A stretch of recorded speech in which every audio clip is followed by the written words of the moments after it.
Yeah, yeah.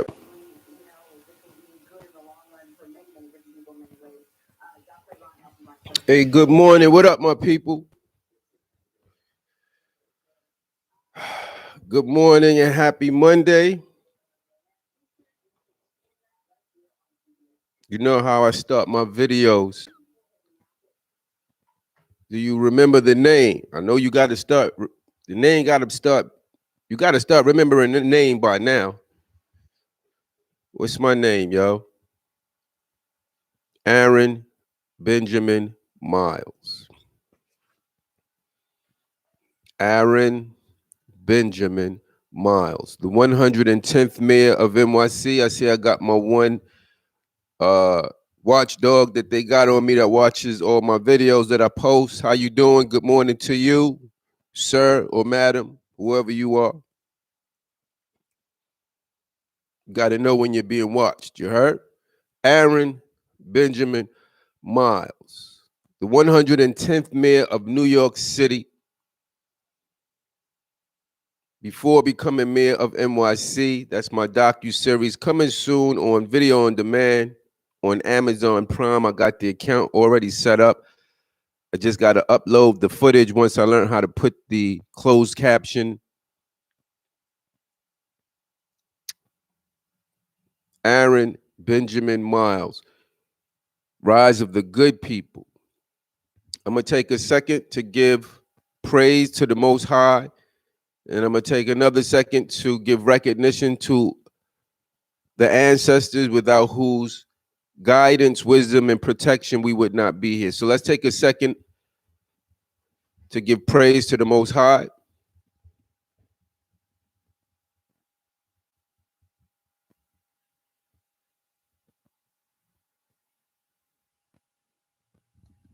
And then we're going to take another second to give recognition to all the ancestors without whose protection, wisdom, and guidance we would not be here.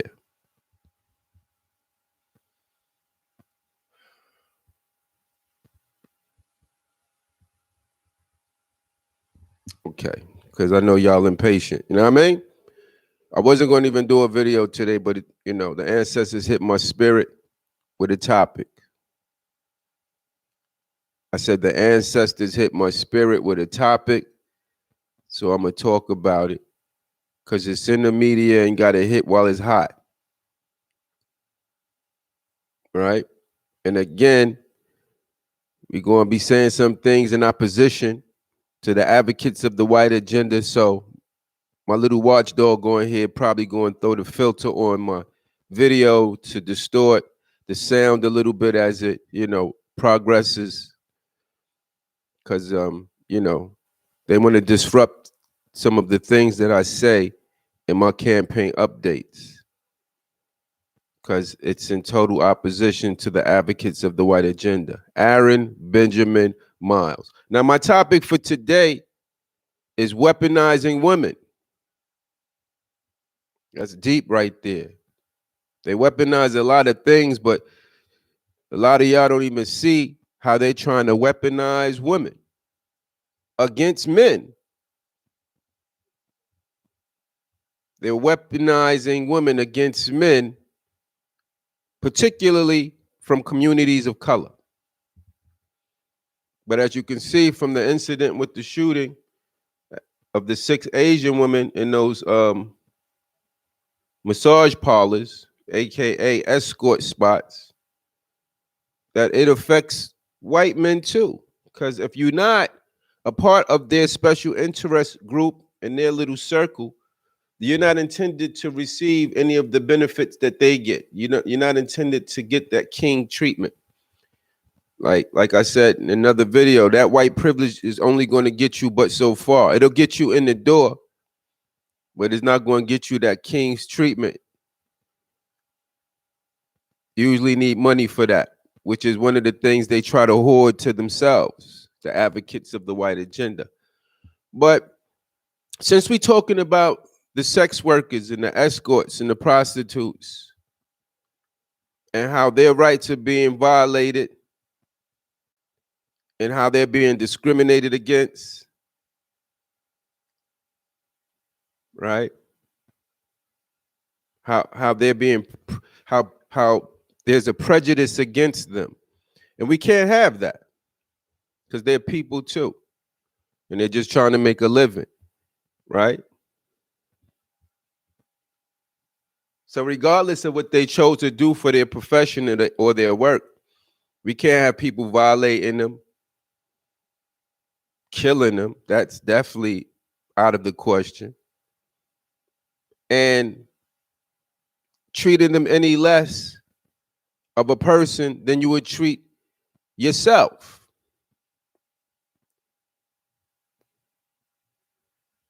I personally think they provide a very significant and important service, because without these escorts, so many men would get so sexually frustrated, you will have a lot more crime and violence in the world. That's one of the main ways men relieve themselves of all this tension that they carry around is, through sex. And a lot of times when your sex life is compromised because you're not having a very successful time engaging with, women or whoever it is that you're trying to engage with, this is where the value of these sex services come into play. But I wanted to address racism within the sex service industry. Did you know that they practice discrimination themselves? Sex professional workers themselves engage in these discriminating practices that they're now complaining about being victims of. You can probably go to any of several websites right now and look on some of their ads. They specifically say on some of these ads, no AA, no African American, no Greeks. It kind of reminds me of the back in the days with the, no black people allowed.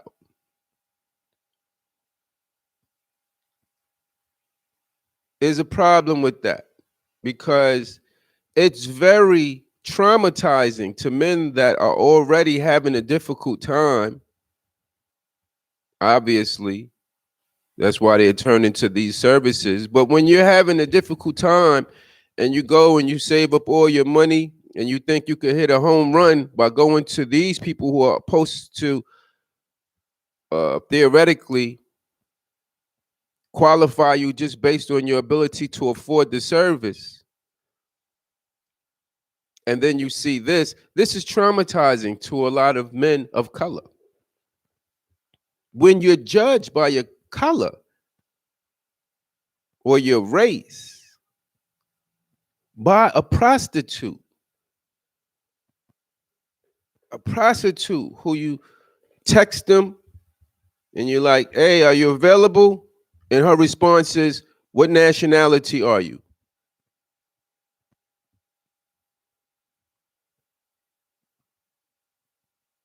There's something wrong with that right there. And we need to address that while all of you escorts are complaining about, racism towards you or discrimination towards you or these kinds of things. We have to address your participation in these practices. Like writing no AA on your ads. That's racism. That's discrimination. And it makes a population of people, it hurts a population of people very deeply because, it takes a lot of black men right back to the slavery times or the Jim Crow era, where you had signs all over that said no black people allowed, niggas stay out, whites only.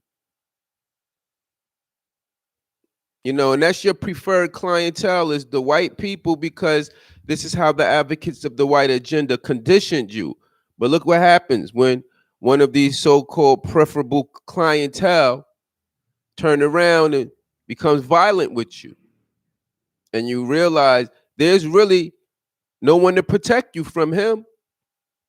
They're finding all the excuses in the world for him. Oh, he was at the end of his rope. He was tired of being rejected. He got sick and tired. And, you know, you can understand, right? No, we can't. But just like we can't tolerate that, we can't tolerate you people who chosen to do this profession practicing these same discriminatory and racist behaviors.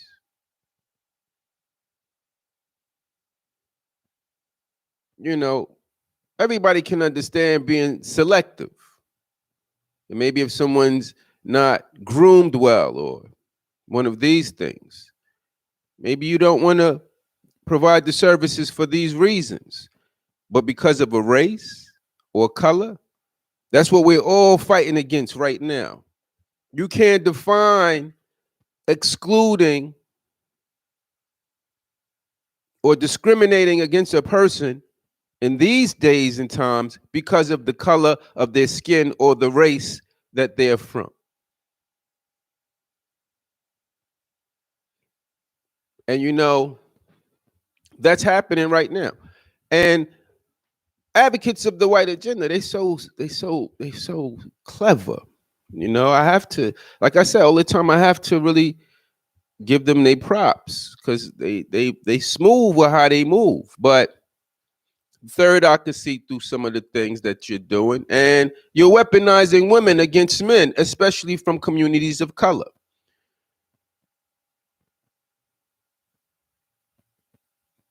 Black men get it the worst. Women don't feel like they have to give black men no respect, even when they have money. A lot of times, you have to be a black man with money with a very, disruptive or this bad boy kind of attitude where you almost make them feel threatened before they relieve themselves from these types of prejudices. If you're a black man who's, tries to be a gentleman, you getting disrespected all kind of ways from these women. But it's not only black men though. See that this weaponized woman backfired on the advocates of the white agenda. They thought it was only going to, be directed at men of color, but it backfired on them. And then you had the Me Too movement, surface. And then people like, Cuomo is being victimized by the weaponizing of women. People like, what's the white dude's name who, killed himself in the jail? Or so they say. From, sex trafficking and, molesting children. Like it's like it's all over. Like these guys violate women. They going after our children, and in plain sight. And no one says anything to them. And if you try that, trust me, you'll be in the jail so quick. Somebody see you with a young girl that looks underage, you gone. They do it all the time, holding their hands, walking down the street. I see it all the time. White men. That's not white privilege, but weaponizing the women, that's backfired on you, buddy. Because now women, they want that full all the way. They, women don't have no limit. You give them a little bit of power, they still gonna want some more power, some more control. You thought it was going to just stop with men of color and they was gonna let you rock. Nah, they don't get you too. Anytime they get a chance to exercise that power, just like you do, they gonna flex. We have to give women all of their rights and all of their respect. I'm not saying nothing about that. But we also have to hold women accountable.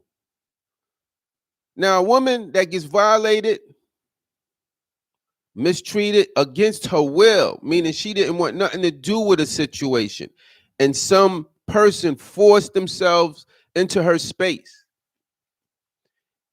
and decides to violate her, she should be protected, defended, and the law should be used to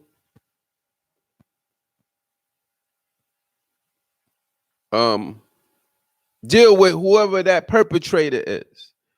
But let's go into a situation where women position themselves in these particular situations. When a woman consciously positions herself in a situation, now you got to look at her participation in the situation. She cannot be able to just cry wolf when she went over there to the wolf. You know, women are conscious. They looking for, like, a lot of these men who women are accusing of, you know, these sex misconduct, sexual abuse. Typically, they're men who are well off. Either they got an abundance of money, usually that's what it is, or power, or both. If you notice, women are not making these same accusations and claims against broke men, because they know how to regulate. When they don't want to deal with you, they know how to just avoid the whole situation. You know, because they're assessing men. They assess you first, and once they figure you have something that they want, then they try to position themselves to penetrate into your space. A lot of the times, these women initiate these engagements, whether you believe it or not. A lot of times, men think they made the first move, when in reality, the woman made the first move. She put herself in a position or in a spot where she knew you was going to cross paths with her and engage her. She'll prepare herself properly, dress up, make up, and everything to the best of her ability to influence that situation to happen. And a lot of times, if things go her way, then everything will be fine. But if things don't go exactly how she wants, now she's going to cry wolf. We have to examine that situation when the woman places herself in these situations, because this is when the woman is exploiting this weaponization of herself. She knows that she can cry wolf, and these advocates of the white agenda, as long as it's not towards one of them, are going to take her side and be very aggressive and forceful on whoever it is she's complaining against. And that's to keep her empowered over everyone else except him. You know? Advocates of the white agenda want to make it where if a woman cries wolf towards one of them or their associates, then it's just a no-go. It's like, nah, we're not even listening to that. Because we know what you know what you were doing. We know what you about. We know what part you played in that. But they won't take those considerations for any other group of men. Come on, we have to start looking at the entire picture, examining all this, because we got to get everything fair. The world is not going to heal until we're fair with everybody. There can't be a group out there that we're not being just as fair with them as we are with everybody else. You feel me? And the weaponization of women, that got to stop. We got to protect and defend women when they're violated. But we have to also look more closely and examine situations where she played a part in positioning herself in creating a situation that she's now complaining about.